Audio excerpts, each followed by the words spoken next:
Eduardo Bolsonaro testou positivo para a Covid. Ele é o terceiro infectado na comitiva presidencial que viajou a Nova York. O presidente Bolsonaro anuncia que a primeira-dama foi vacinada nos Estados Unidos. Profissionais de saúde e políticos criticam essa decisão de Michele de se vacinar fora do Brasil. São Paulo começou a aplicar a segunda dose da Pfizer com um intervalo menor. E a imunização no Rio entrou na menor faixa etária do Plano Nacional. Adolescentes com 12 anos de idade. E ainda, o Banco Central da China declara que transações com criptomoedas são ilegais no país. Aqui no Brasil, a reforma administrativa passa pela comissão especial e vai para o plenário da Câmara. Goiás pede ajuda da Força Nacional de Segurança para combater o fogo na Chapada dos Veadeiros. Organizações ambientais criticam propostas feitas por empresas para flexibilizar as regras ambientais. E o desafio das luzes artificiais na temporada de reprodução das tartarugas marinhas. O Jornal Hoje está começando.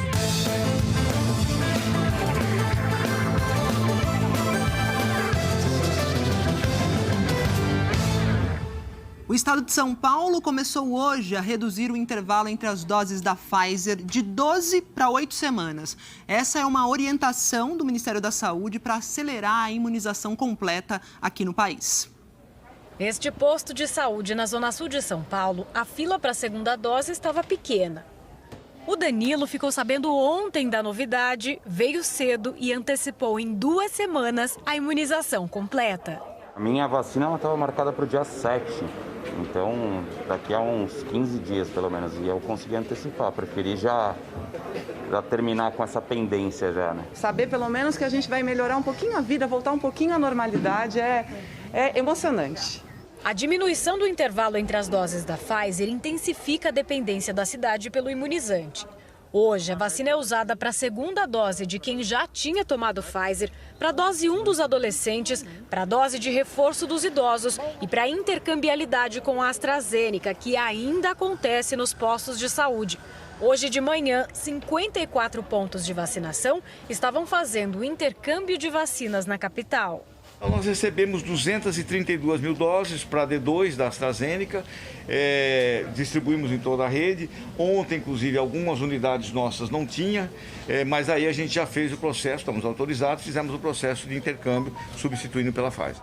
O governo de São Paulo enviou essa semana 2 milhões de doses do imunizante da Pfizer para que os municípios possam antecipar a segunda dose. Quase 7 milhões de pessoas que tomaram a primeira dose de Pfizer no estado serão beneficiadas a partir de agora.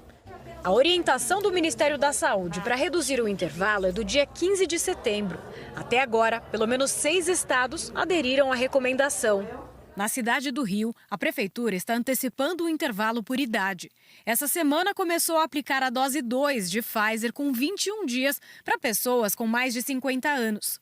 Hoje, a prefeitura sinalizou que deve reduzir o intervalo na semana que vem para quem tem mais de 40 anos. A bula da vacina da AstraZeneca também permite a diminuição do intervalo. A segunda dose pode ser aplicada a partir de 4 semanas. Há 10 dias, o ministro da Saúde disse aqui em São Paulo que estudava a possibilidade de reduzir esse tempo, mas que isso ainda não era possível por conta dos problemas no abastecimento de AstraZeneca. Por isso, o intervalo entre as doses continua igual, 12 semanas. Hoje, o Ministério disse que estudos do próprio fabricante indicam que quanto maior o intervalo entre as doses da AstraZeneca, melhor é a resposta imunológica. Portanto, no momento, não há indicação para a redução do intervalo. Infectologistas consideram fundamental acelerar a imunização completa, principalmente diante da ameaça de novas cepas do vírus. E com a circulação da variante Delta, que precisa de uma vacinação completa, eu vejo com muito bons olhos que a gente reduz esse intervalo vacinal para acelerar a cobertura plena de toda a população. Além das 2 doses, a aplicação de reforço também preocupa em São Paulo. Os profissionais de saúde com mais de 50 anos já podem se inscrever na fila da xepa para receber a dose extra. Nós tivemos um aumento de notificações de casos de trabalhadores de saúde e também de afastamentos. Nós solicitamos ao Ministério da Saúde, à Secretaria Estadual, a inclusão dos profissionais de saúde o mais rapidamente possível na dose de reforço. O O governo de São Paulo anunciou um cronograma para a volta das torcidas aos estádios. A partir do dia 4 de outubro, o público volta às arquibancadas com capacidade máxima de 30%. Aí, no dia 15 de outubro, esse número sobe para 50%. E a partir do dia 1º de novembro, os jogos voltam com lotação máxima. O estado já avisou que será exigido o comprovante de imunização completa, que é o chamado passaporte vacinal. E quem só tiver uma dose vai ter que apresentar o teste negativo para entrar nos estádios. E falando ainda de estádios, lá em Pernambuco também tem mudança. O governo anunciou que vai liberar a partir de segunda-feira eventos esportivos, incluindo partidas de futebol com até 2.500 pessoas. Esse mesmo limite aí de público vai valer também para shows e festas, como casamentos e formaturas. Antes, o máximo eram 1.200 pessoas. 90% do público vão ter que estar com a imunização completinha e os outros 10% poderão ter tomado apenas a primeira dose.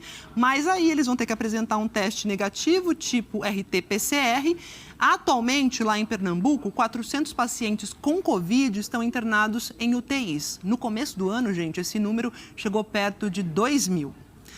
E Manaus está fazendo hoje um evento teste, vai fazer hoje na Arena da Amazônia. A Daniela Branches, que está aqui, estava sumida do JH, apareceu de volta e tem as informações para a gente. Bem-vinda novamente. Boa tarde, Daniela.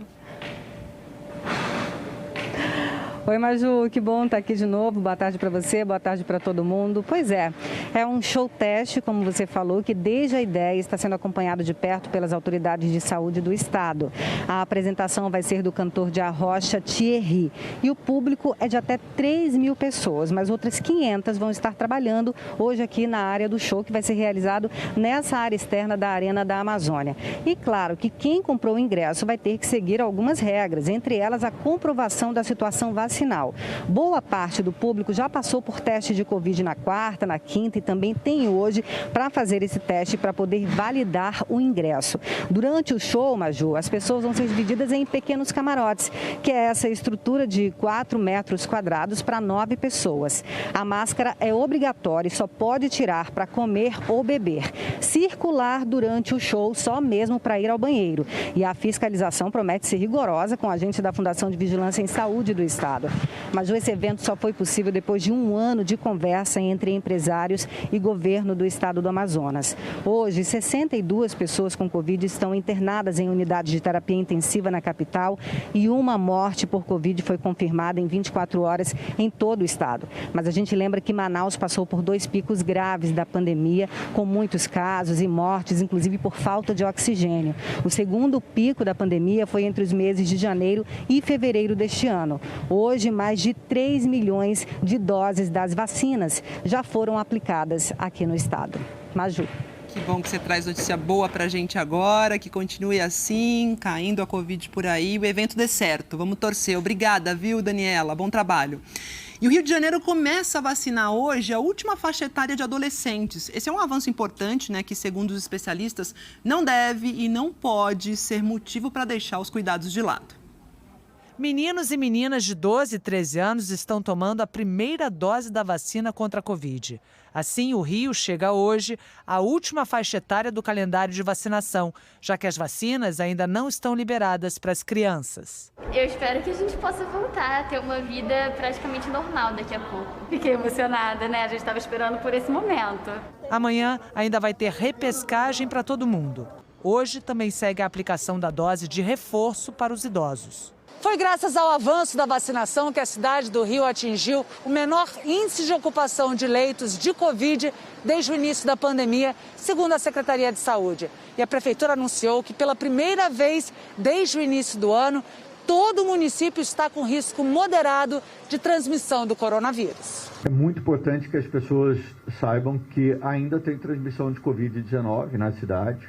Ainda é necessário utilizar máscara, é necessário, sem dúvida, se proteger, evitar exposições ao máximo, exposições desnecessárias, mas a gente tem um outro panorama epidemiológico. A gente tem um panorama epidemiológico com redução de casos e com o número de pessoas se vacinando cada vez mais aumentando.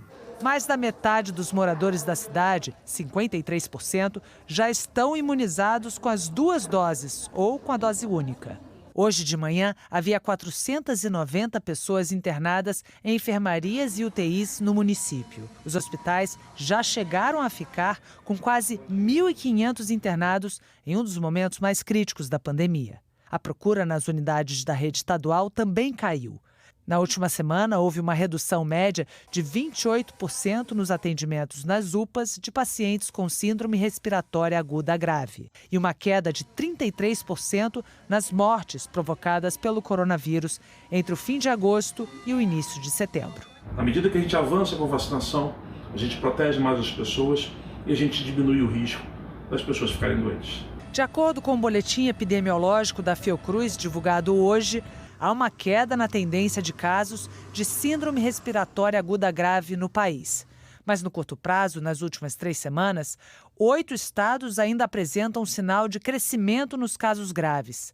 Amapá, Amazonas, Rondônia, Tocantins, Piauí, Bahia, Pernambuco e Rio de Janeiro. A gente tem uma transmissão com um vírus, com uma variante, a variante Delta, que é bastante transmissível, causando ainda vários episódios de adoecimento na população, né? Então,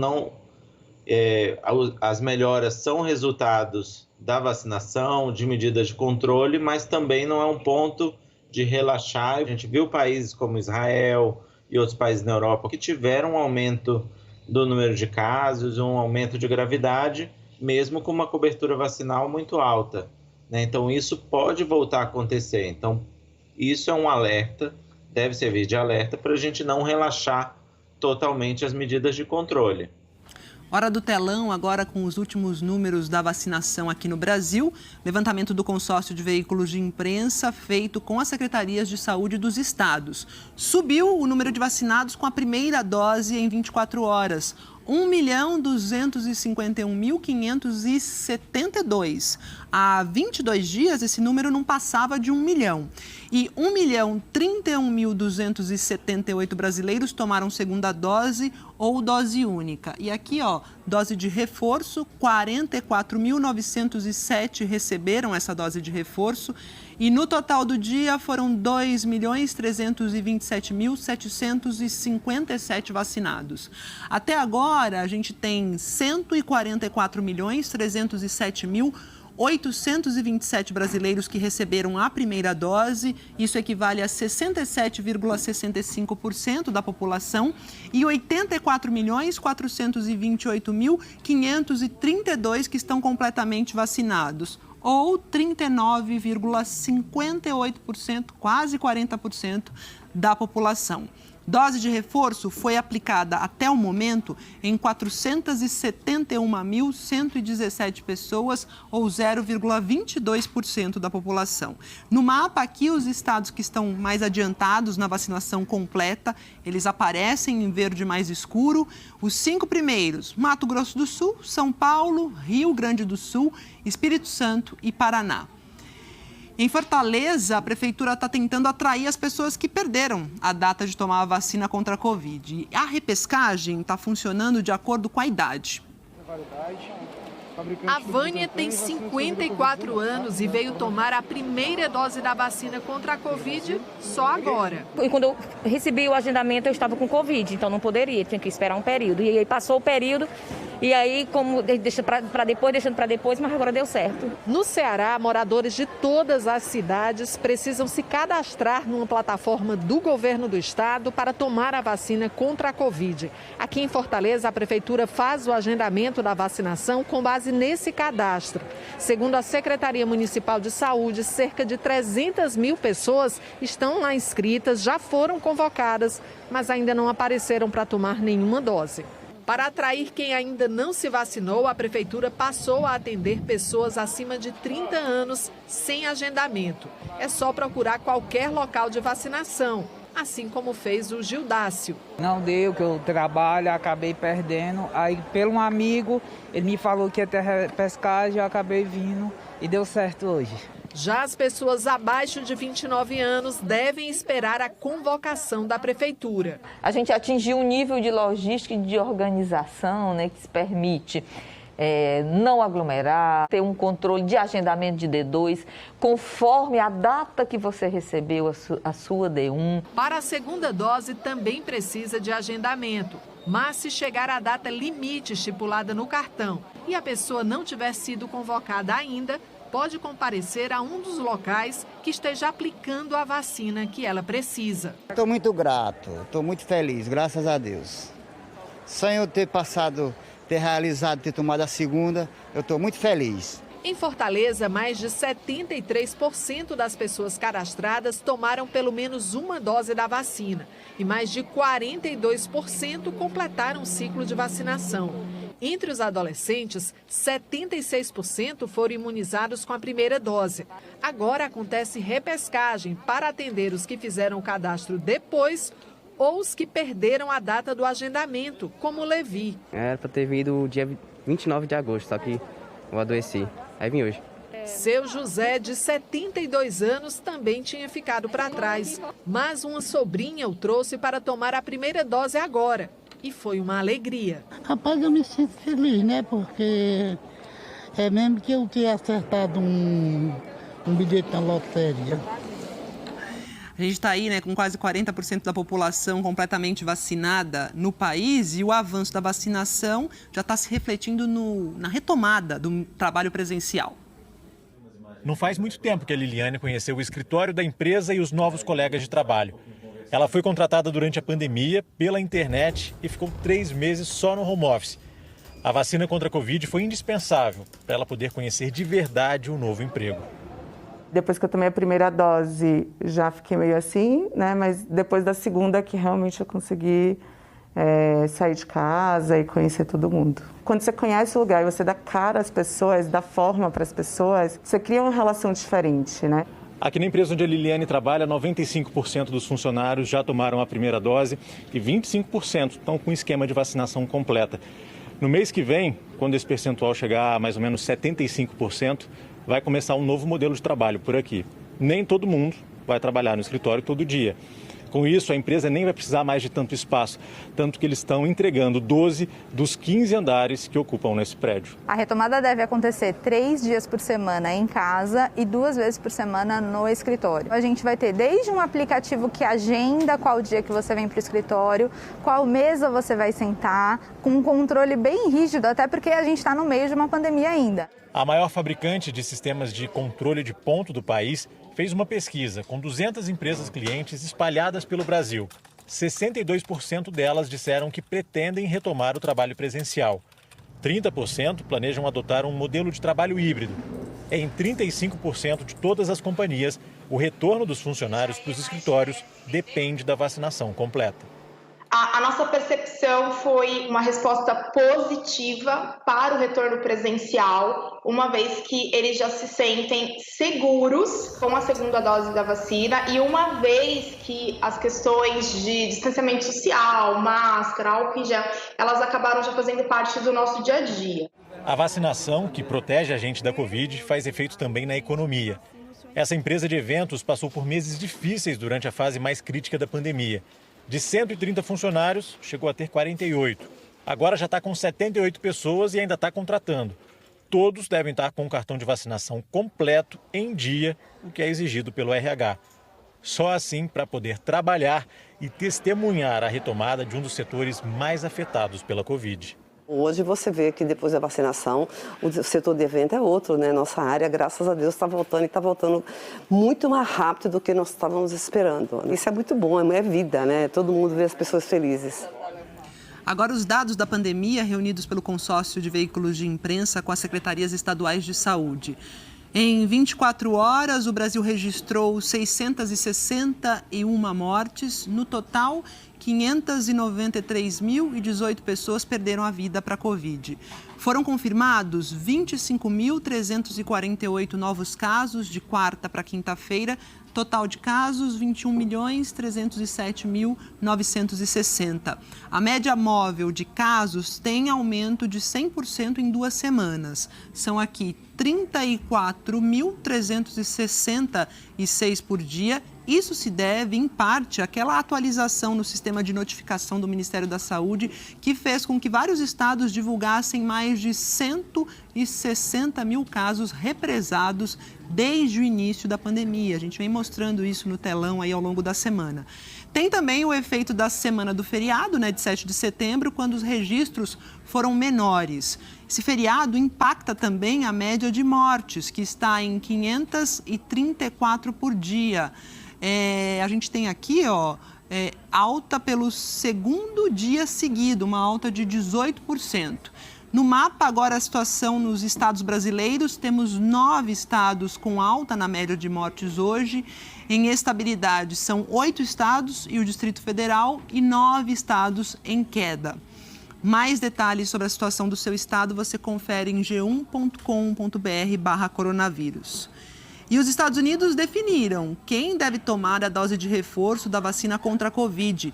A diretora do Centro de Controle e Prevenção de Doenças determinou que profissionais que estão mais expostos ao vírus estejam entre as pessoas que vão receber uma dose extra da vacina da Pfizer. Vamos lá para Nova York, então, falar sobre isso, pegar mais detalhes com o nosso correspondente, Felipe Santana. Oi, Felipe, boa tarde. Oi, Maju, boa tarde para você, boa tarde a todos. Uma decisão como essa não é nada comum. Era o que queria o presidente Joe Biden, que já tinha anunciado uma campanha de doses extras antes da análise do CDC. Foi muito criticado por isso. Porque o que acontece aqui geralmente é o seguinte: o painel de especialistas do CDC vota e o diretor vai junto, só bate o martelo, concorda. Mas dessa vez o painel recomendou a dose de reforço apenas para pessoas acima de 65 anos e as mais novas que têm comorbidades. Não recomendou para trabalhadores de saúde, professores e outros trabalhadores da linha de frente. O que o painel entendeu é que seria um desperdício. Mas a diretora anunciou, depois da meia-noite de hoje, que vacinar os profissionais de saúde era o melhor jeito de atender às necessidades de saúde pública do país. Antes do CDC, a FDA, que é a agência que regula as vacinas, já tinha aprovado doses de reforço para os profissionais de saúde. Então, com a decisão da diretora do CDC, o governo americano já deve começar uma campanha de dose extra ainda hoje. Ainda assim, alguns americanos, mesmo os jovens e saudáveis, já estão correndo para tomar a dose de reforço da vacina, mesmo sem recomendação. Eles simplesmente chegam num ponto de vacinação por aqui e dizem que não se vacinaram. 3/4 dos americanos vacinados dizem que vão tomar a dose extra se estiver disponível. Aí do outro lado, Maju, muita gente aqui ainda não quer se vacinar. Aqui em Nova York, por exemplo, os hospitais estão numa corrida porque a partir de segunda-feira entra em vigor a norma que diz que só profissionais de saúde vacinados podem trabalhar no hospital. E apenas 84% desses profissionais tomaram ao menos uma dose. A mesma coisa com as escolas. A medida entra em vigor também na segunda-feira para professores e grande parte deles ainda não se vacinou, Maju. E que curioso, hein, Felipe? Aqui a gente tem que mostrar a carteirinha de vacinação quando vai tomar a segunda dose para mostrar que tomamos a primeira. Aí ele só chegar a falar que não tomou e consegue tomar a dose extra. Curioso. Obrigada, viu, Felipe? Olha, lá no Reino Unido cresce a preocupação com um problema que é incomum por lá. O desabastecimento nos supermercados e filas nos postos de combustível, é isso mesmo. E a causa disso tudo é a falta de caminhoneiros no país. Não são dias normais na Inglaterra. Muito longe de ser um caos, mas os sintomas estão aí. Em alguns supermercados, uma ou outra prateleira vazia. Uma grande rede já alertou para o aumento de preços. De quebra, em paralelo ainda tem a crise no preço do gás, que também respinga na indústria de alimentos. Até cerveja pode faltar. A pior notícia do mundo para um país onde bebe-se demais. Uma empresa que administra centenas de bares disse que alguns pubs já ficaram sem algumas marcas de cerveja. Além disso, vários postos de gasolina estão com fila. Petrol stations and it was closed. Os motoristas, claro, resmungam. It's mad, isn't it? O governo britânico fala que não é que esteja faltando alimentos, bebidas e combustível. Tá faltando é caminhoneiro para fazer tudo chegar ao consumidor. Não é de hoje que essa é uma dorzinha de cabeça por aqui. As jornadas longas e os baixos salários afastaram muitos motoristas da profissão. O divórcio entre Reino Unido e União Europeia piorou tudo. Boa parte dos caminhoneiros que trabalhavam aqui é de países do bloco. Quando o Reino Unido fazia parte do mercado único, eles podiam ir e vir quando quisessem. Mas as novas burocracias na fronteira atrapalharam. Muitos motoristas são pagos por distância percorrida, não por hora. Qualquer atraso custa dinheiro a eles. Também por isso, com as restrições da pandemia, muitos foram para casa e não voltaram mais. A Covid ainda fechou os lugares onde são feitas provas de direção para os motoristas e atrasou a liberação de 40 mil caminhoneiros. O cálculo é que sejam necessários mais de 100 mil novos motoristas no país. Nessa sexta-feira, 3 grandes operadoras de postos de combustível aqui no Reino Unido alertaram para o problema. A multinacional BP, British Petroleum, disse que até 100 postos estão com pelo menos um tipo de combustível em falta. 5 postos da rede tiveram que fechar temporariamente. A ESSO também falou que vem sendo prejudicada. Essa crise não está, por enquanto, representando um transtorno aqui para a nossa rotina. Mas para um país que disputa com a França o posto de segunda maior economia da Europa, não é normal, não. O equivalente a uma associação de caminhoneiros disse que uma medida de curto prazo seria dar vistos especiais para motoristas de outros países. O ministro do Transporte está avaliando essa opção, fala em fazer o que for preciso para dar um jeito no problema e que ninguém precisa entrar em pânico. E os alemães vão às urnas nesse fim de semana para escolher o sucessor de Angela Merkel, que está no cargo de primeira-ministra por 16 anos. A Bianca Rotier está lá em Berlim acompanhando esse último dia de campanha dos candidatos. Oi, Bianca, boa tarde. Que disputa acirrada, Maju, boa tarde para você, boa tarde a todos. A eleição é para escolher o novo parlamento que vai trabalhar ali atrás, no Bundestag, como você ressaltou, vai definir o sucessor ou a sucessora de Angela Merkel, que é a mulher mais poderosa do mundo. Uma pesquisa divulgada agora à tarde indicou uma diferença de apenas 1 ponto percentual entre os dois principais partidos, o de centro-esquerda ligeiramente à frente e o de centro-direita logo atrás. Impossível prever o resultado. A única certeza é a de que a era Merkel está chegando ao fim. Pela primeira vez desde 2005, ela não está na disputa. Aos 67 anos, a premier sonha com a aposentadoria. Só não dá para cravar ainda exatamente quando isso vai ser possível, porque qualquer que seja o vencedor, para governar, ele vai precisar formar uma coalizão, provavelmente até entre 3 partidos. E essas negociações podem acabar se estendendo por meses. Até lá, Merkel segue no cargo. Essas imagens divulgadas hoje mostram Angela Merkel alimentando pássaros. Talvez um gostinho da tranquilidade que ela terá quando entregar o cargo, depois de 4 mandatos seguidos. Por enquanto, nada de sossego. Merkel participou há pouco de um comício do partido dela, a União Democrata Cristã. Ela gostaria de fechar o ciclo elegendo o sucessor, mas não está nada fácil. O conservador Armin Laschet cometeu gafes na campanha. A principal foi uma gargalhada flagrada durante uma homenagem a vítimas das inundações do verão.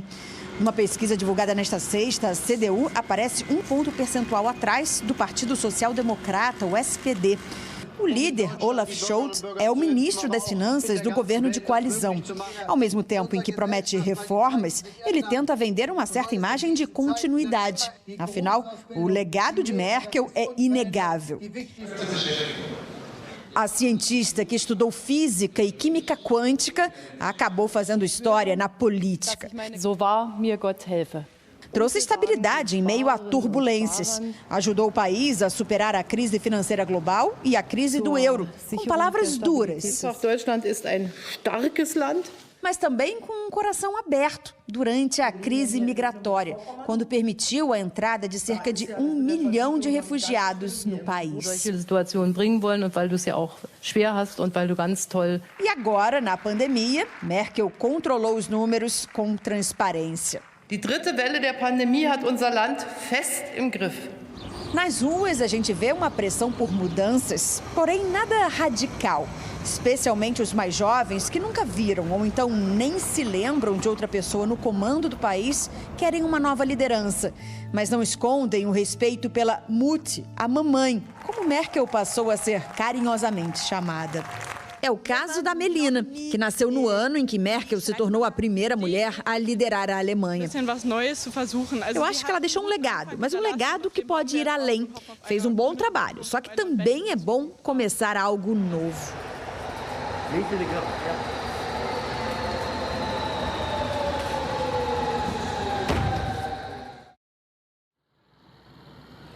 A Melina, essa adolescente de 16 anos com quem eu conversei, a gente acabou de ver no fim da reportagem, participou hoje de uma enorme manifestação aqui em Berlim, que contou com a presença até da ativista sueca Greta Thunberg. Milhares de pessoas se reuniram para cobrar um maior combate às mudanças climáticas. Essa é uma pauta extremamente presente nessas eleições. Não à toa, o Partido Verde aparece em terceiro lugar nas pesquisas com 16% das intenções de voto, embaralhando ainda mais a disputa. E tem um detalhe, 1 em cada 4 eleitores ainda não definiu o voto. Então, Maju, reta final cheia de expectativa, cheia de suspense. É isso, e aí a votação é complexa, né? E na Alemanha é isso. Eu adorei ver a Angela Merkel com o passarinho na cabeça, sinalizando que quer sossego agora. Obrigada, viu, Bianca? Bom trabalho para você. A vencedora do Prêmio Nobel da Paz, a Malala Yousafzai, participou hoje de um painel de discussões sobre a educação das meninas no Afeganistão. Num evento que ocorreu paralelamente aos debates na Assembleia Geral da ONU, Malala disse que as jovens e crianças afegãs não sabiam como é viver com o Talibã no poder. A ativista está preocupada que as atrocidades cometidas 20 anos atrás se repitam agora. Ela mesma foi baleada na cabeça pelo Talibã quando voltava da escola no Paquistão em 2012.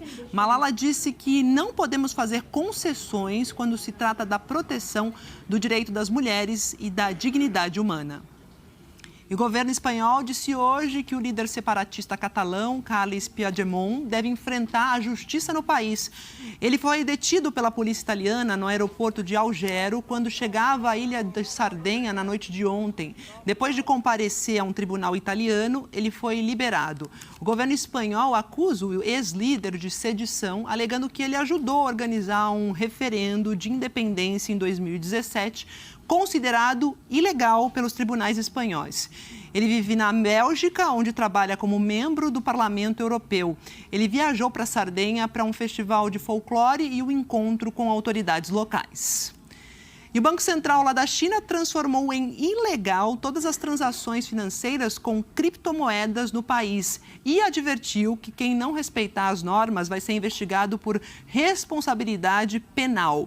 Em maio, as autoridades chinesas já tinham proibido bancos e firmas de pagamento de fornecer serviços relacionados a transações com essas moedas digitais. Essa mudança acontece em meio a uma repressão global. Governos da Ásia e dos Estados Unidos temem que moedas digitais que são altamente voláteis, operadas de forma privada, possam ser usadas em crimes financeiros e prejudicar os investidores. A Agência Nacional de Telecomunicações aprovou o edital com as regras para o leilão do 5G, que é a nova tecnologia que promete uma velocidade de internet bem mais rápida. A Luísa Doyle, lá em Brasília, acompanhou essa reunião da Anatel e conta pra gente. Oi, bem-vinda, boa tarde. Boa tarde, Maju. Boa tarde a todos que nos assistem. A data do leilão do 5G está marcada, 4 de novembro. Ela foi escolhida pelo Conselho Diretor da Anatel porque é a data de aniversário da agência. Depois de quase 3 horas de reunião, hoje de manhã, os conselheiros aprovaram a versão final do edital. O edital foi aprovado no mês passado pelo Tribunal de Contas da União, mas o TCU identificou erros e falhas e determinou que fossem feitas mudanças. Os ajustes foram realizados para a versão final do edital aprovada hoje. Serão ofertadas 4 faixas de frequência de internet móvel 5G. Essas faixas funcionam como avenidas no ar para a transmissão de dados. Especialistas do setor dizem que a tecnologia 5G vai ser uma revolução na forma da gente se conectar. Para o usuário comum, vai significar mais rapidez e agilidade. Um filme, por exemplo, vai poder ser baixado em altíssima resolução em poucos segundos. Mas para o setor produtivo há muitas possibilidades, como a realização de cirurgias à distância, o uso de carros robóticos, de máquinas conectadas remotamente. A previsão é de que o 5G comece a ser ofertado aqui no Brasil em julho do ano que vem, primeiro somente nas capitais. Maju. Obrigada. E o rombo das contas externas do Brasil recuou de janeiro a agosto deste ano, chegou a 6,5 bilhões de dólares e foi o menor registrado para este período nos últimos 14 anos. Já os investimentos estrangeiros diretos na economia do país subiram 15% ou 36 bilhões de dólares, mas ainda não retornaram ao patamar pré-pandemia. Esses números foram divulgados hoje pelo Banco Central. E as vendas de títulos públicos por meio do Tesouro Direto, programa para pessoas físicas via internet, somaram mais de 3 bilhões e 300 milhões de reais em agosto deste ano. Essa é a terceira maior venda mensal de títulos por meio do programa e ocorre no momento de alta da taxa básica de juros, que é a Selic. E com essa alta, cresce também o rendimento dos papéis vendidos pelo governo federal. Nos últimos 12 meses, o número de investidores cadastrados no Tesouro Direto cresceu quase 54%. O jornal Folha de São Paulo publicou uma pesquisa Datafolha com a avaliação do Congresso Nacional. A margem de erro da pesquisa é de 2 pontos percentuais para mais ou para menos. Em abril de 2019, 22% achavam a atuação de senadores e deputados ótima ou boa. Em julho e agosto, 16%. Em dezembro, 14%. Em maio do ano passado, 18%.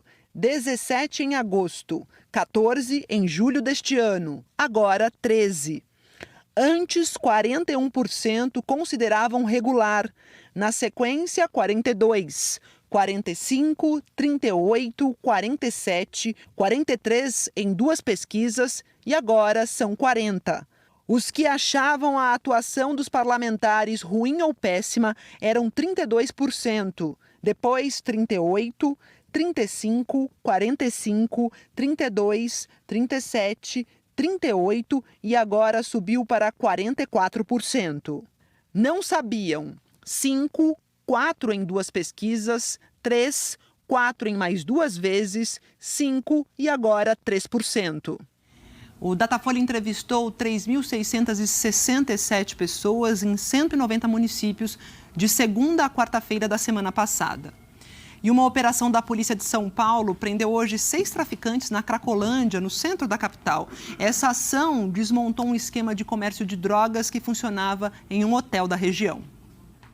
Policiais se infiltraram entre os dependentes químicos por 6 meses e gravaram imagens da ação dos traficantes. 6 pessoas foram presas. Um dos lugares das buscas foi esse prédio a que o Jornal Hoje teve acesso.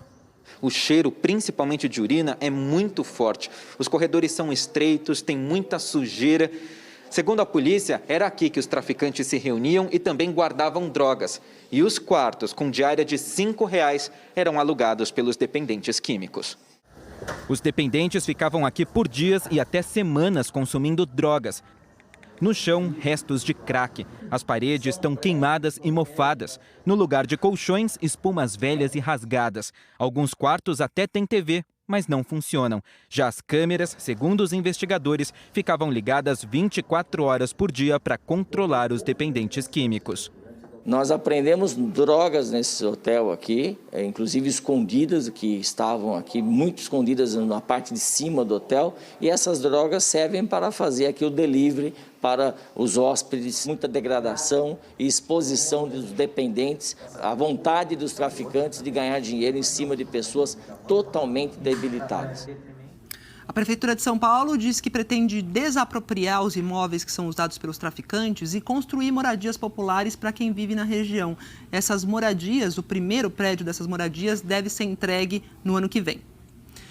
E agentes da Receita Federal e policiais federais e militares fizeram uma operação hoje de manhã em Foz do Iguaçu para apreender produtos que entram ilegalmente aqui no país.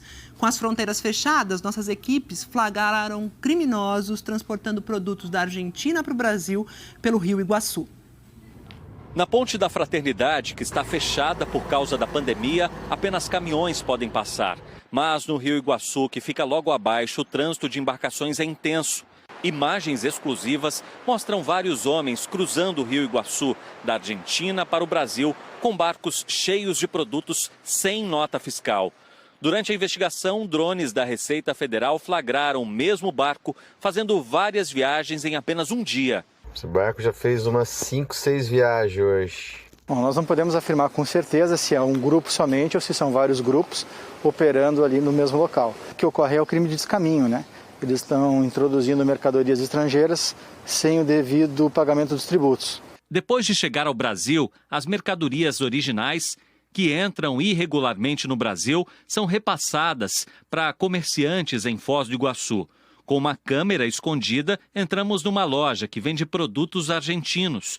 Sem saber que estava sendo gravado, o vendedor confirma como os produtos chegam até ali. É tudo argentino? É tudo argentino, só. Ah, é? Uhum. Mas com essa fronteira fechada, por água estão passando, por água, tudo de barco. Parte dos vinhos que entram ilegalmente no Brasil vai ainda mais longe, chegam aos clientes de outros estados. Além dos grandes centros, os produtos contrabandeados da Argentina são vendidos em feirinhas como essa aqui em Foz do Iguaçu. São centenas de bancas. Hoje, esse tipo de comércio ilegal foi alvo de uma operação da Receita Federal. Essas mercadorias não têm chance de recuperação, né? Elas foram pegas em zona secundária, ou seja, quando o contribuinte já perdeu a espontaneidade de declarar e regularizar ela. Então, o fim dela será a apreensão, a aplicação da pena de perdimento e depois as destinações possíveis previstas na legislação, né? Doação, destruição, incorporação ou leilão. Antes da fiscalização de hoje, a Receita Federal de Foz do Iguaçu já tinha apreendido quase 26 mil garrafas de vinho que entraram irregularmente no Brasil só neste ano. Número que já é quase 3 vezes maior do que as apreensões realizadas em 2019, quando as fronteiras da Argentina com o Brasil ainda estavam abertas. A partir do dia 1º de outubro, o trânsito deve voltar a ser liberado na Ponte da Fraternidade, com a flexibilização das medidas sanitárias argentinas. E ainda hoje, o deputado Eduardo Bolsonaro testa positivo e é o terceiro com Covid na comitiva que viajou a Nova York. O presidente Bolsonaro anuncia que a primeira-dama foi vacinada nos Estados Unidos. E profissionais de saúde e políticos criticam essa decisão de Michele de se vacinar fora do Brasil. E a seguir, a reforma administrativa passa pela última comissão e vai para o plenário da Câmara. E Goiás pede ajuda da Força Nacional de Segurança para combater o fogo na Chapada dos Veadeiros. Até já!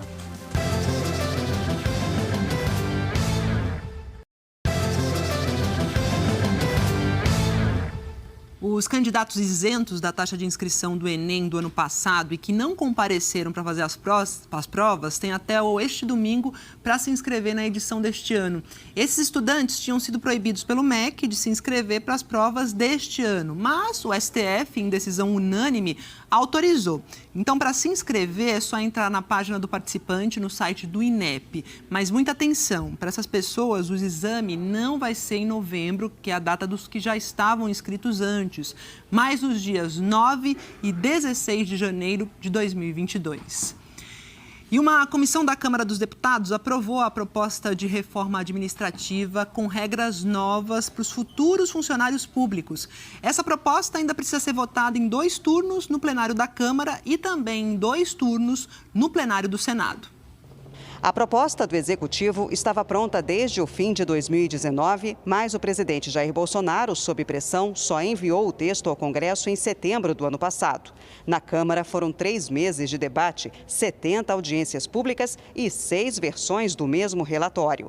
Para viabilizar a aprovação da proposta de emenda à Constituição da reforma administrativa, foi preciso aumentar o número de integrantes da comissão e trocar parlamentares contrários ao texto. Após 2 adiamentos, a votação foi concluída no início da madrugada desta sexta-feira. Depois de 13 horas de sessão, a PEC, que muda as regras do funcionalismo público da União, estados e municípios, foi aprovada por 28 votos a favor e 18 contra. Enviada pelo Executivo com a intenção de endurecer as regras da contratação de servidores, a proposta aprovada pela comissão foi mais branda. A estabilidade dos futuros funcionários públicos, que não estava prevista no texto original, foi incluída pelos deputados. O relator, deputado Arthur Maia, do Democratas, criou uma avaliação periódica que pode permitir a demissão em caso de desempenho não satisfatório. O texto também prevê que, em caso de crise fiscal, pode ser feito um corte de 25% da jornada de trabalho e dos salários. Futuros servidores, conselheiros de tribunais de contas e parlamentares não poderão ter mais de 30 dias de férias por ano, nem adicional por tempo de serviço. A proposta também permite a contratação temporária por até 10 anos anos somente para cargos que não são considerados exclusivos de Estado.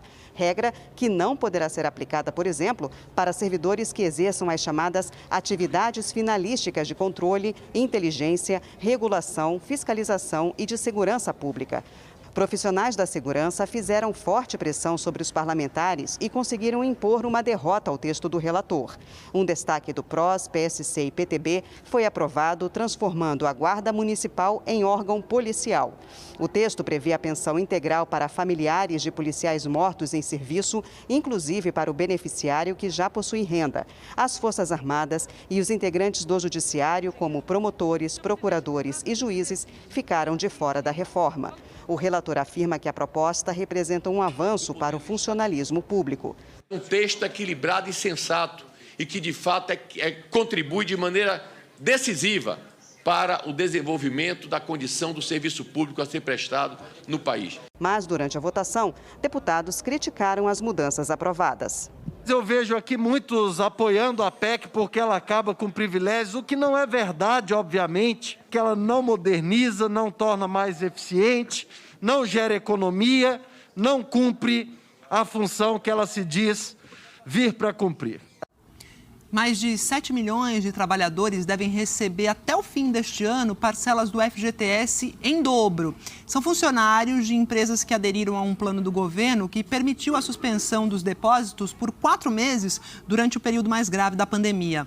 A data para essas empresas depositarem a primeira parcela mais poupuda já venceu essa data. Por isso, os especialistas recomendam checar direitinho o extrato. Essa empresa de contabilidade e tecnologia da informação aderiu à medida. Não depositou o FGTS dos 60 funcionários em maio, junho, julho e agosto. E assim, reforçou o caixa com R$32 mil. Com isso, pôde dar mais prazo para clientes que, por causa do aperto financeiro, estavam devendo ao grupo. Temos clientes de restaurantes, muitos eventos, então clientes que ficaram parados nessa crise, nessa pandemia. Conseguimos postergar alguns recebimentos desses clientes para eles começarem a pagar agora, que agora a coisa está começando a andar economicamente falando. 100 mil empresas no Brasil fizeram o mesmo. Adiaram o depósito do Fundo de Garantia para tentar equilibrar as contas na crise. Mas a hora de colocar o FGTS em dia chegou. Em setembro, outubro, novembro e dezembro, é preciso fazer o depósito desses meses e dos outros 4 que ficaram para trás. Guardamos esse valor num fundo específico para não mexer, então não é isenção, é simplesmente uma postergação do encargo que a gente precisa pagar. Neste mês, 92% dos empregadores honraram o compromisso. Pagaram o FGTS de setembro e também a primeira parcela da dívida referente ao FGTS de maio. Mas 8% ainda não fizeram o depósito. Por isso, é importante conferir o extrato. Dá para ver como andam esses depósitos pelo aplicativo, no 0800 da Caixa, pelo site ou em qualquer agência da Caixa Econômica Federal. Mas o Matheus, advogado trabalhista, lembra que estas parcelas que vão aparecer na conta até dezembro não são para saque imediato. O valor só pode ser retirado em caso de demissão sem justa causa, por exemplo. As datas das parcelas são 6 de setembro, 7 de outubro, 5 de novembro e 7 de dezembro. E se o patrão atrasar... A primeira coisa é ir ao RH, avisá-lo a respeito disso, embora ele deva saber, mas avisá-lo. Depois, se não resolver, procura o sindicato da categoria. A empresa onde o Túlio trabalha ficou 4 meses sem depositar o FGTS porque aderiu ao acordo do governo federal. Ao conferir o extrato, teve uma boa notícia. Eu acompanho todos os meses no próprio aplicativo da Caixa e também recebo um SMS da Caixa. Como a primeira parcela foi paga agora no mês de setembro, eu vi que caíram 2 depósitos juntos, que é exatamente um referente ao mês de agosto e outro referente à primeira parcela do FGTS. Falar agora de energia solar, porque cresceu aqui no Brasil o número daqueles painéis solares instalados e também a quantidade de empresas que oferecem serviços de energia fotovoltaica, que esse é o nome oficial, por assinatura ou compartilhada. Resultado, a procura dos consumidores por energia limpa e renovável está aumentando. Todo esse espaço do sítio, que antes era pura plantação, mudou bastante, mas continua dando frutos. A gente costuma brincar que aqui é a plantação de sol da nossa casa, né? A usina de geração fotovoltaica, que a Miriam montou num espaço de 1.000 metros quadrados, produz energia suficiente para abastecer 50 casas. A produção é injetada na rede da CEMIG, concessionária de energia elétrica de Minas Gerais, e gera créditos que são repassados a consumidores finais por um custo mais baixo. O investimento foi de R$350 mil e está rendendo mais do que muita aplicação no mercado financeiro. É uma receita média aí de R$7 mil por mês, né? Então, acho bastante satisfatório para o valor investido, a rentabilidade do projeto. A crise energética e os impactos no valor da conta de luz estão encorajando muita gente a adotar essa alternativa, seja no telhado de casa ou aderindo ao chamado sistema de geração compartilhada, em que o consumidor faz um plano de assinatura e passa a receber o desconto na conta. Essa alternativa para baixar o valor da conta de luz tem sido o motor do crescimento da energia solar no país. A capacidade de geração desse sistema aumentou mais de 200% de um ano para cá. A gente falava em 2019 que um consumidor que decidisse gerar a própria energia, ele tinha o seu investimento pago em mais ou menos 5 anos. Hoje, esse tempo já caiu para 3 a 4 anos, dependendo do estado em que você se encontra. E esse investimento vai se pagar só com a economia que você vai ter na sua conta. De acordo com a Associação Brasileira de Energia Solar Fotovoltaica, para ter um módulo como este em casa, uma família de 4 pessoas vai gastar cerca de R$15 mil. Mas há opção com investimento zero. É o que a startup do Vitor oferece por meio de planos de assinatura. A empresa diz que aumentou o número de clientes em 15 vezes, só no último ano.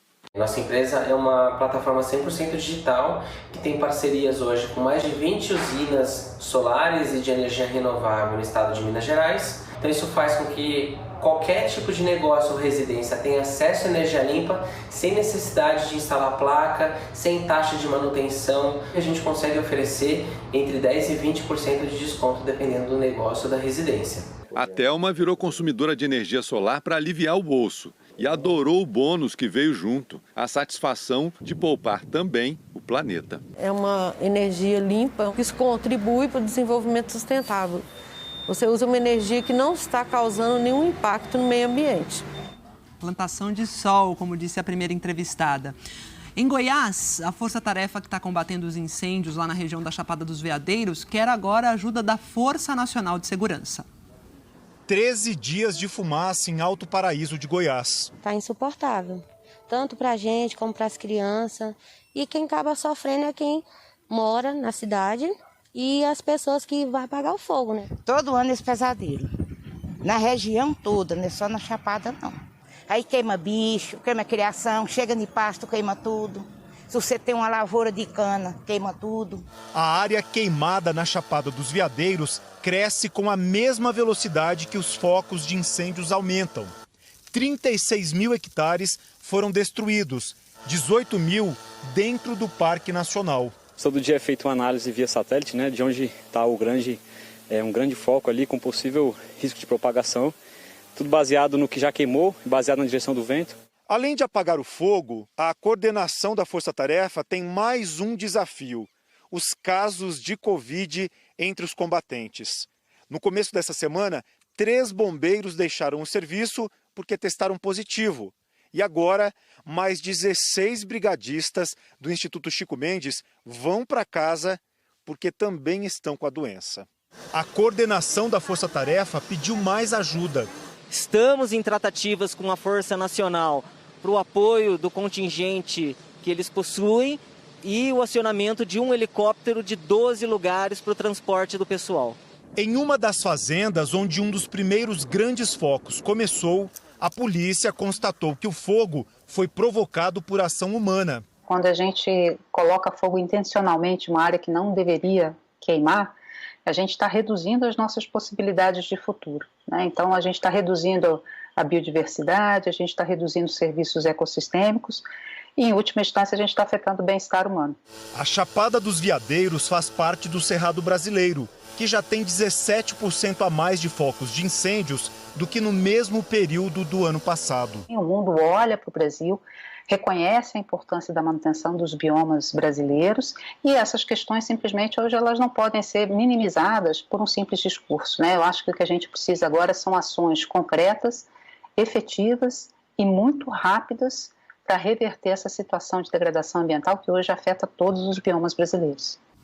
Representantes do Ministério da Justiça e da Secretaria de Segurança Pública de Goiás vão se reunir daqui a pouco, às 15h, para tratar do envio das tropas da Força Nacional de Segurança para ajudar no combate aos incêndios na Chapada dos Veadeiros.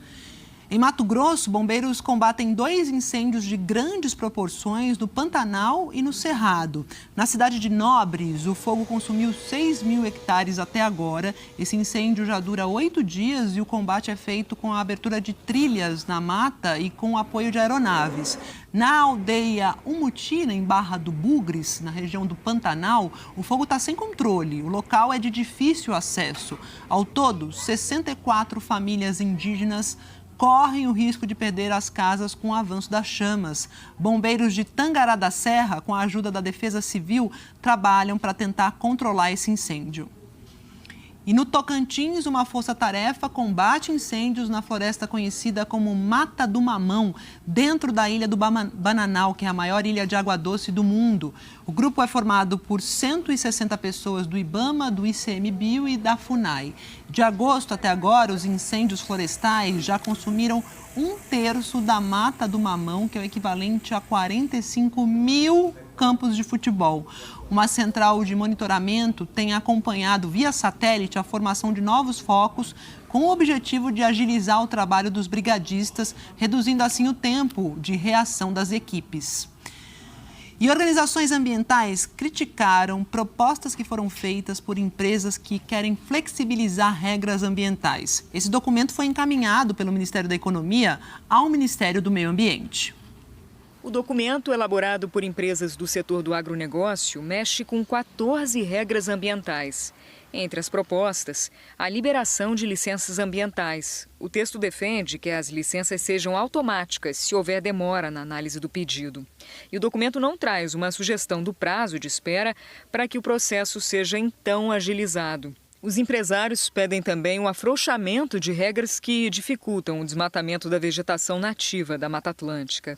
A dispensa de licenciamento ambiental para a utilização de rejeito de mineração, a alteração do mapa de biomas do IBGE para tirar as áreas com características de cerrado da delimitação da Amazônia. E os empresários também querem a redução de exigências para a fabricação de agrotóxicos voltados à exportação, com o objetivo de tornar o Brasil um polo produtor de agroquímicos. Segundo o governo, o setor empresarial sugeriu as mudanças dentro do chamado Programa de Redução do Custo Brasil, criado para identificar os principais pontos que, na opinião dos empresários, atrapalham os negócios no país. Em maio, a economia encaminhou a demanda ao Ministério do Meio Ambiente e o Ministério afirma que as propostas não foram avaliadas ou chanceladas pela equipe econômica. Nós repassamos, sem nenhum juízo de valor. O que as empresas têm indicado é que existem determinadas burocracias que não contribuem para a sustentabilidade e que geram custos desnecessários. Agora, quem deve julgar se há ou não impacto ambiental é o Ministério do Meio Ambiente. Eles é que são os especialistas nesse determinado tema. Nós acreditamos que sempre há oportunidade para reduzir a burocracia, tornar os processos mais ágeis. Isso sempre é bom. Nesta semana, o Ministério do Meio Ambiente pediu que o IBAMA analise as demandas dos empresários e entregue um relatório até o fim do mês. Ambientalistas criticaram os pedidos e alertaram para o impacto das medidas. Parte delas, se for de interesse do governo, vai ter que passar pelo Congresso Nacional. Na avaliação de especialistas, as demandas vão afrouxar a política de preservação ambiental. O Greenpeace defende que o IBAMA rejeite as medidas. O impacto é muito grave, porque, por exemplo, eles pedem a flexibilização da lei da Mata Atlântica, que já é um dos biomas mais devastados que nós temos aqui no país. Então, você permitir mais destruição de um bioma que já resta muito pouco é muito sério. E é tempo de reprodução das tartarugas marinhas. Lá em Sergipe, onde está a maior maternidade do país, da espécie oliva, os filhotes estão enfrentando um desafio a mais, que é a luz artificial. Um montinho de areia parece um deserto a se atravessar. Cair, levantar, juntar forças. É a jornada dessas pequenas guerreiras. Do ninho até o mar, o percurso para os filhotes são infinitos 10 metros em média. E só os fortes conseguem driblar o que a natureza impõe. Os filhotes sempre nascem à noite e eles são orientados naturalmente a seguirem para o mar, pela luz da lua ou pela claridade das ondas. Só que quando tem luz artificial por perto, eles mudam a trajetória, ficam desorientados e seguem a direção errada. Os faróis dos carros e principalmente as luzes de postes públicos são uma ameaça para as tartarugas que, em vez de seguirem para o mar, tomam o caminho do asfalto. Esses filhotes se confundem, claro, com o asfalto e acabam sendo pisoteados por carros ou outros veículos que passam aqui na rodovia. Lucas sempre caminha neste trecho do calçadão da Orla de Aracaju. De uma só vez ele recolheu mais de 50 filhotes. A gente era catando e levando para o mar, catando e levando para o mar. E aí tinha algumas já que já estavam atropeladas e não tem o que fazer.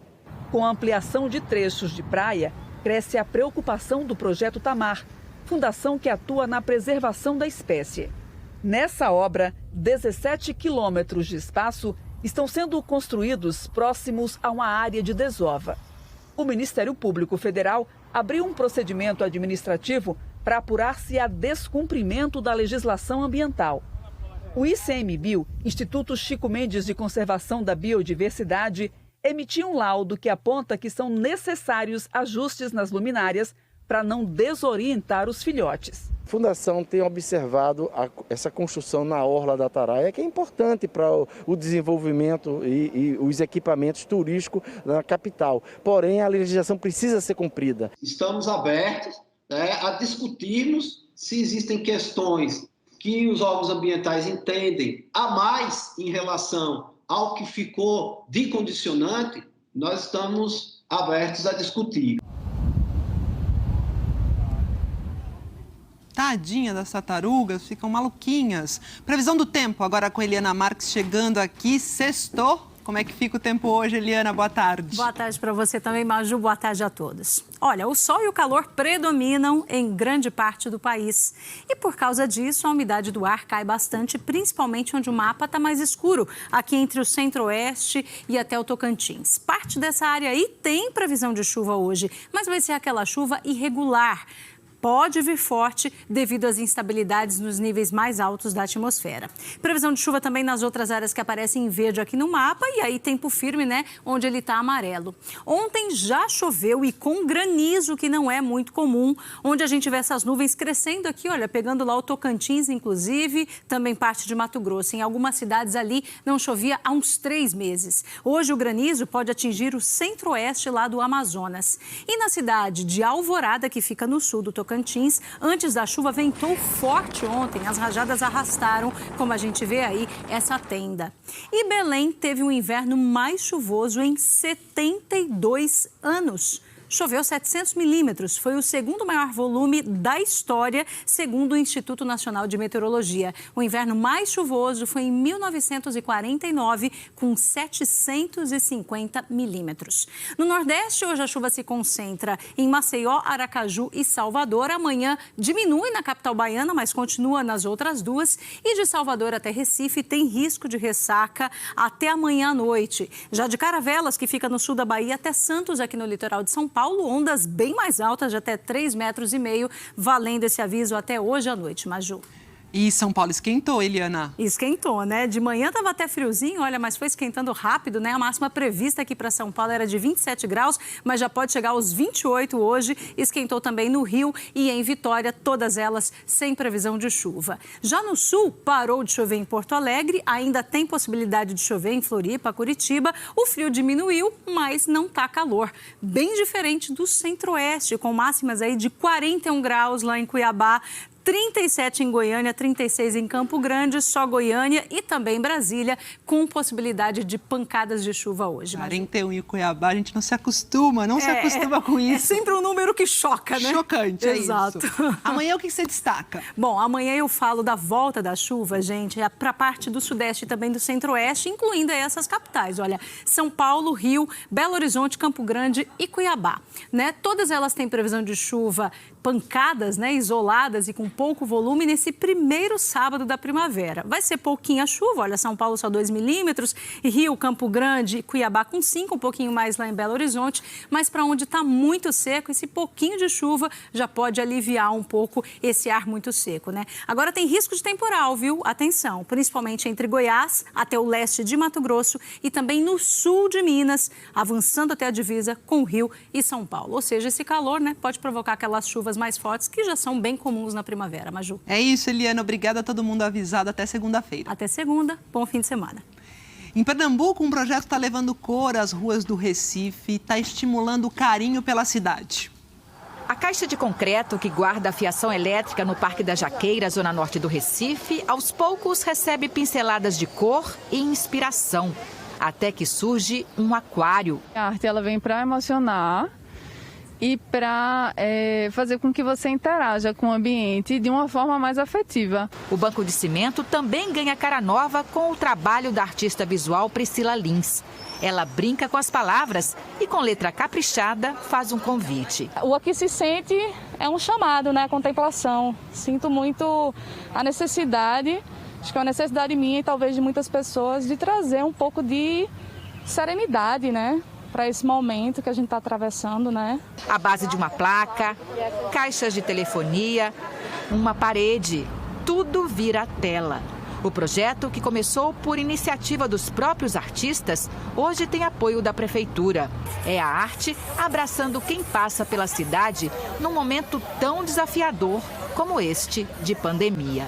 Gentileza Urbana é um projeto mais efetivo, com artes pequenas e que tem essa simbologia de afeto, de amor. A ideia é que não acabe, que Recife seja a capital da gentileza urbana. A ideia é transformar o Recife numa imensa galeria, sem paredes, sem portas, sem hora para fechar. É só chegar e admirar. O convite foi feito para que outros artistas possam colorir novos espaços da cidade. É a arte provando que cabe em toda parte. É só deixar a imaginação decolar. Se equilibrando nos andaimes, o artista do grafite, Manuel Quitério, renovou o foguetão. Meu pai brincou aí, né?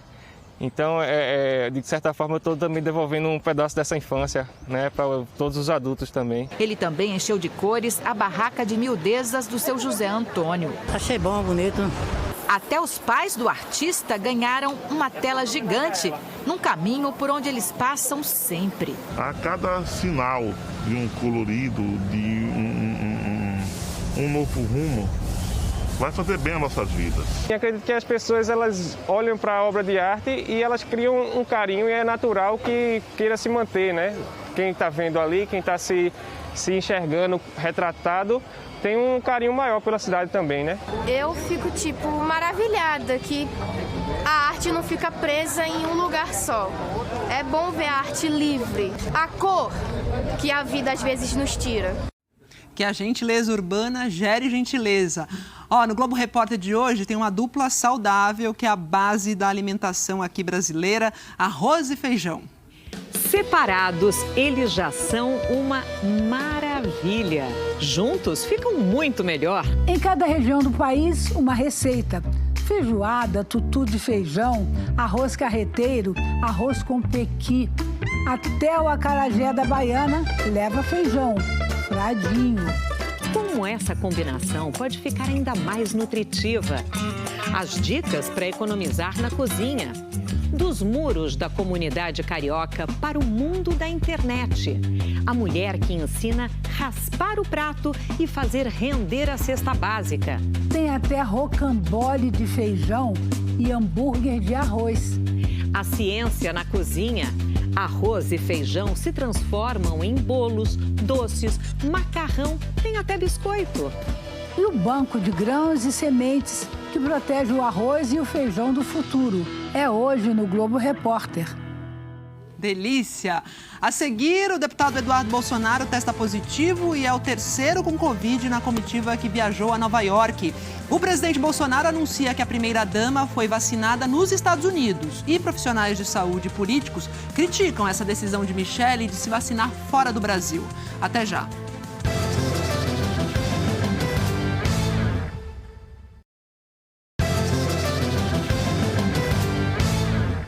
O deputado Eduardo Bolsonaro, do PSL de São Paulo, está com Covid-19.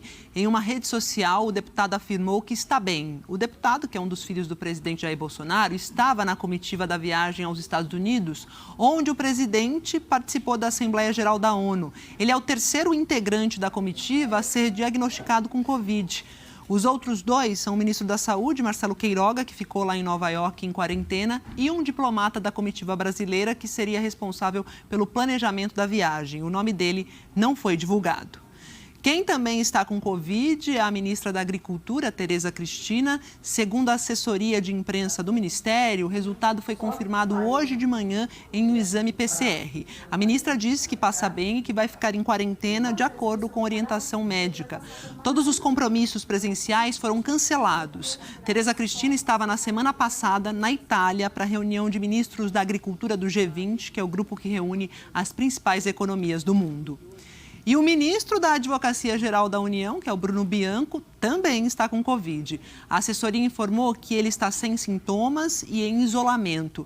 O Bianco participou ontem da cerimônia no Palácio do Planalto de recondução de Augusto Aras como Procurador-Geral da República por mais tempo. Bianco, de máscara, ficou ao lado de Ciro Nogueira, que é o ministro da Casa Civil, e de Aras. O presidente Jair Bolsonaro participou por videoconferência. Ele está em isolamento porque esteve em Nova York com o ministro da Saúde, Marcelo Queiroga, que, como eu disse, está com Covid.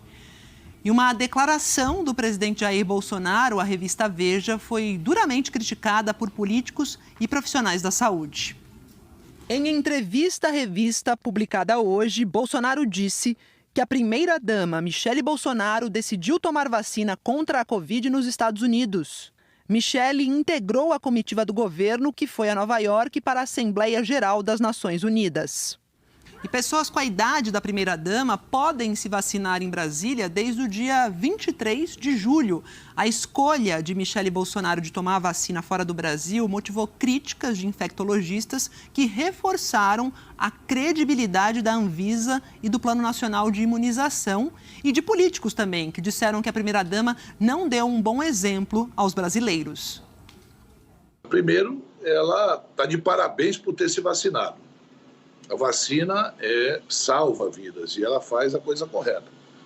Agora, isso é nota 10, nota 0, porque a vacina que é aplicada nos Estados Unidos é a mesma que é aplicada aqui no Brasil. Então, ela poderia aqui ter se vacinado, mostrado aos brasileiros ela se vacinando, para dar um bom exemplo aos brasileiros. E aí sim diríamos que o patriotismo de verdade não é o patriotismo da boca para fora. Essa cena da primeira-dama se vacinando nos Estados Unidos é lamentável, o Brasil não merece isso. Desvaloriza a Agência Nacional de Vigilância Sanitária, desvaloriza o esforço de milhares de cientistas, de milhares de profissionais da saúde por todo o país.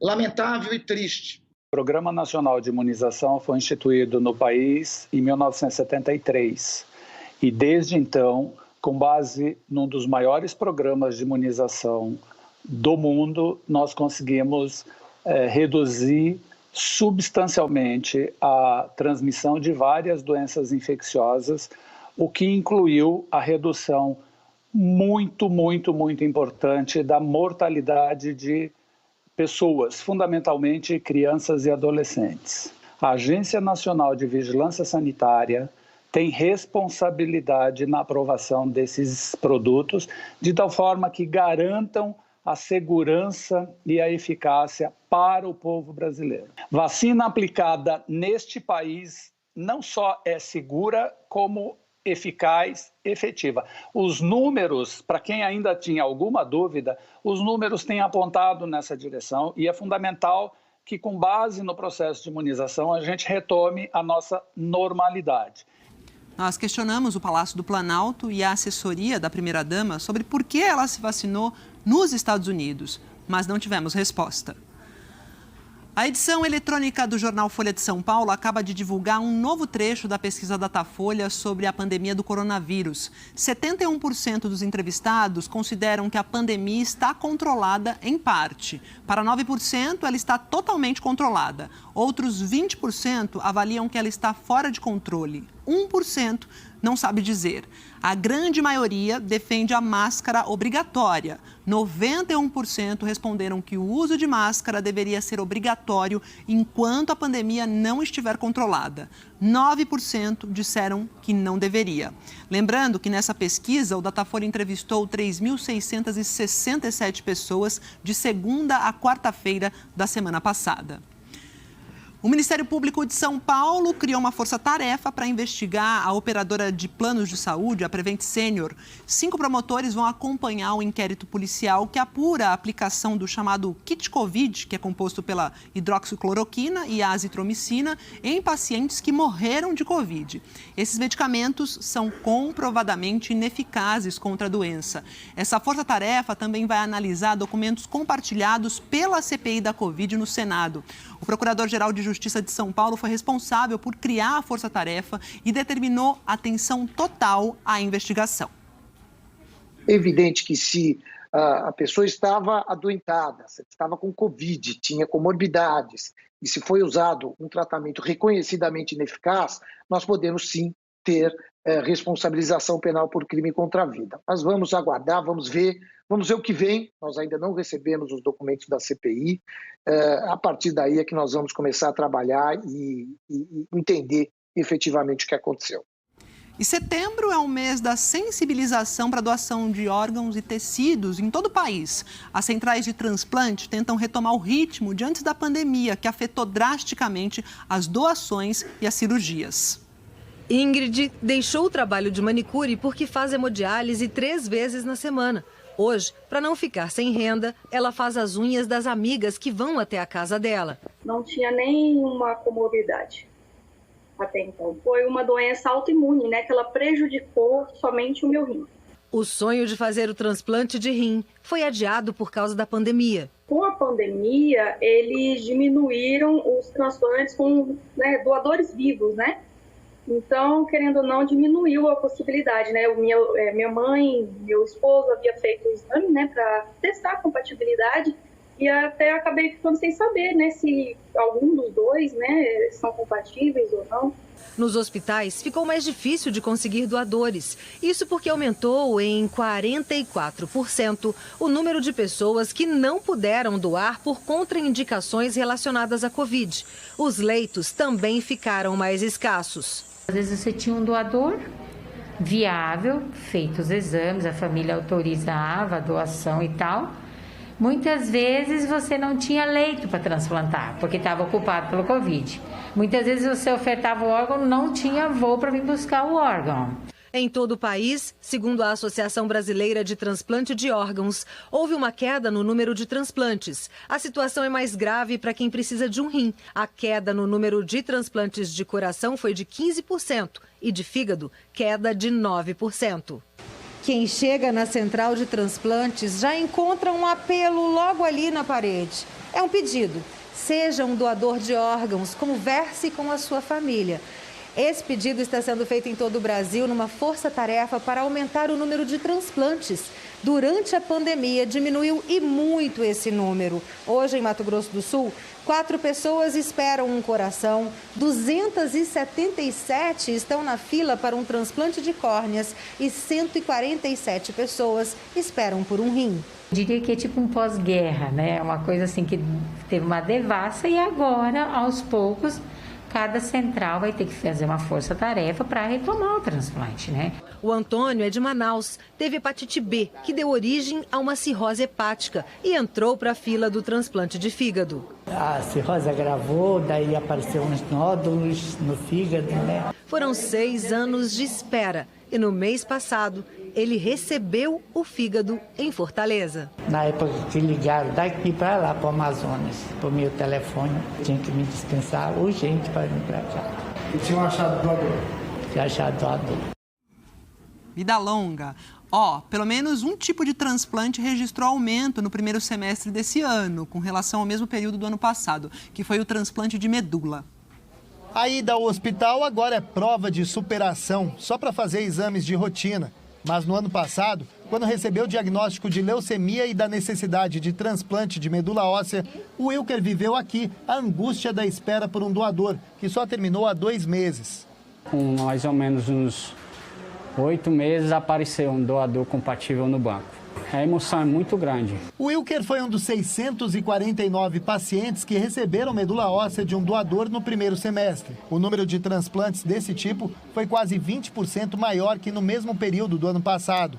O diretor da Sociedade Brasileira de Transplante de Medula atribui o resultado positivo à confiança dos doadores, pacientes e profissionais da saúde nos protocolos contra a Covid. Começamos a testar o indivíduo antes e no dia da internação. Foi como a gente conseguiu melhorar um pouco essa questão da segurança.